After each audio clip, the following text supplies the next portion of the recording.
Why are people having trouble with sleep? Well, Proverbs 14, verse 6 says, knowledge is easy to him that understands. So what my aim is to give you an understanding of sleep. I want to show you what happens when you sleep.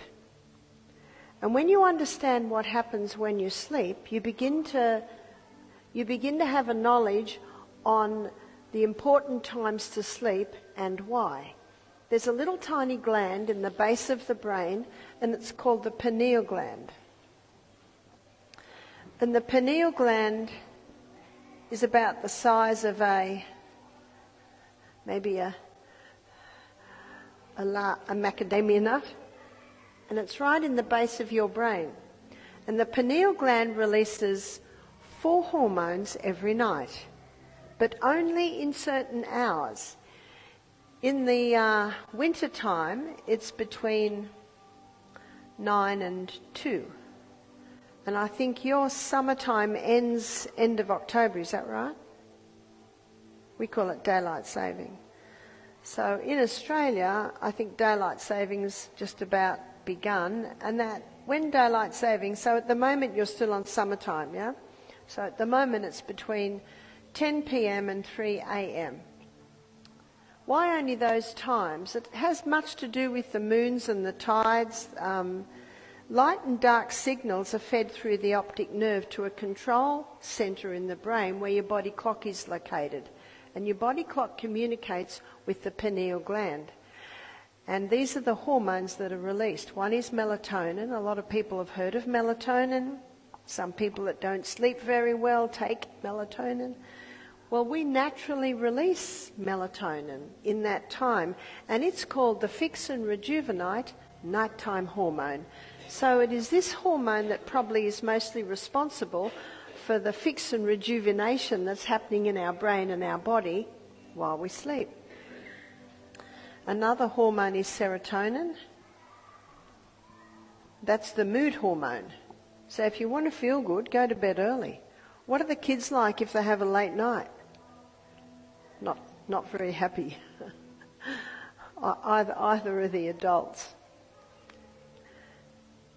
Another hormone that's released in these hours from the pineal gland is arginine vasotocin. Those kids are having a ball out there somewhere, yeah?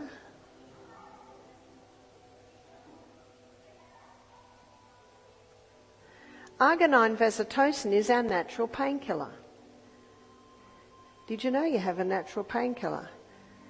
When you go to bed in these hours, your natural painkiller is released. But your natural painkiller, when it's used, it leaves a waste.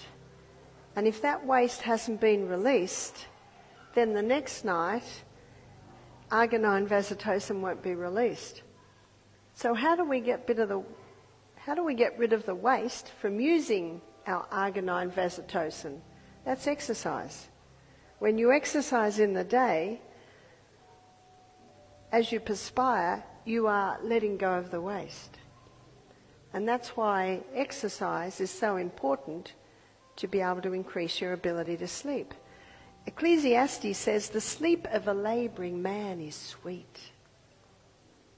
In other words, when you physically move through the day, you get physical exhaustion at night and you can sleep better. So arginine vasotocin is your natural painkiller, and arginine vasotocin puts you into a deep sleep. So the earlier you go to bed, the more likely you are to fall into a deep sleep.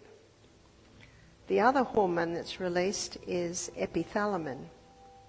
And epithalamin is a hormone that increases learning capacity. God designed our brain to be learning new things right up until the day we die. Many people's brains deteriorate because they stop learning new things. We should ever learn new things. I love the story of the 90-year-old man who learnt to play the piano, and the 92-year-old man that graduated from law school.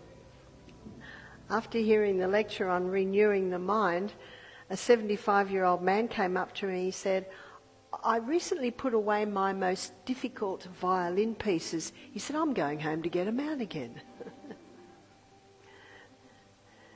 So epithalamin increases learning capacity. So to be able to understand and retain the new things that you're learning, we need to go to bed early. You ask any teacher, they can tell the children that had a late night because they just don't get it. They don't retain. Epithalamin increases learning capacity, and epithalamin slows down aging. Everyone over the age of 25 likes that one. So these are the hormones that are released in these hours every night. But more comes into the equation. And I was reading a book called Why We Sleep by Dr. Matthew Walker. And there's some fascinating research that he quotes in there. And this research was first started probably in about the 1950s. And they were doing research on rats. Because, you know, they research on rats a lot because their digestive tract and many things are very similar to humans, and they live 2 years. So they can see what would happen to a human in, say, 80 years, would happen to a rat in 2 years. And they found that there were periods of the night where the eyes, the eyelids are closed, but the eyes are active and moving, and then there are periods of the night where the eyes were still. So they put electrodes on the brain and on the eyes, and what they found is when the eyes were active, the brain was active. But when the eyes were still, the brain was a little bit more still. Some of the researchers, even their 2-year-old children, they had all wired up while they sleep. And, you know, they had lots of volunteers come in. Sometimes they did it on themselves, and they found that across board the same thing was happening. So what they did was they called the eye moving fast rapid eye movement time, and the eyes moving slowly non-rapid eye movement time. So let me show you what happens in those times. So in non-rapid eye movement time, they found that in the brain there's a courier service happening. Now, all through the day, everything that happens to us is stored in our hippocampus back here. It's called the short-term storage unit. While we sleep, there's a courier service that takes all of those memories from the day up to the cortex, up the top. So that's a courier service happening in non-rapid eye movement time.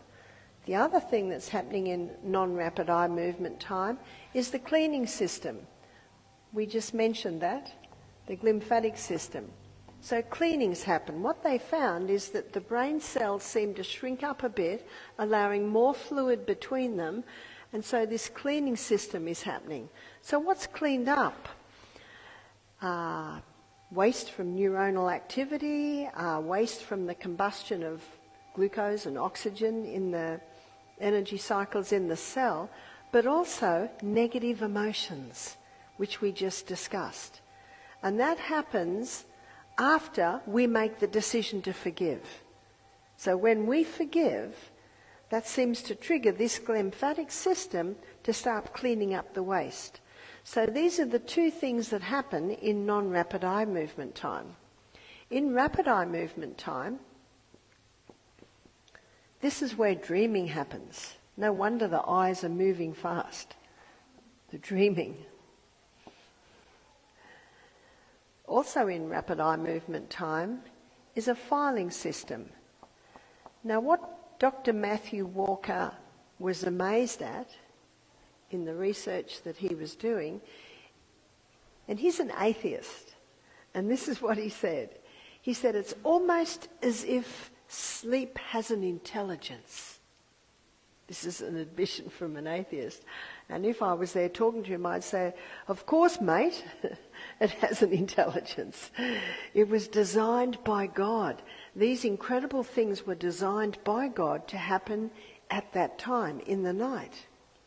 So with the filing system, remember the courier has brought all the day's memories up to the cortex. And what appears to happen is the dreaming that happens. Sorry, just knocked that. The dreaming that happens, have you noticed things from long ago? Things you're thinking about?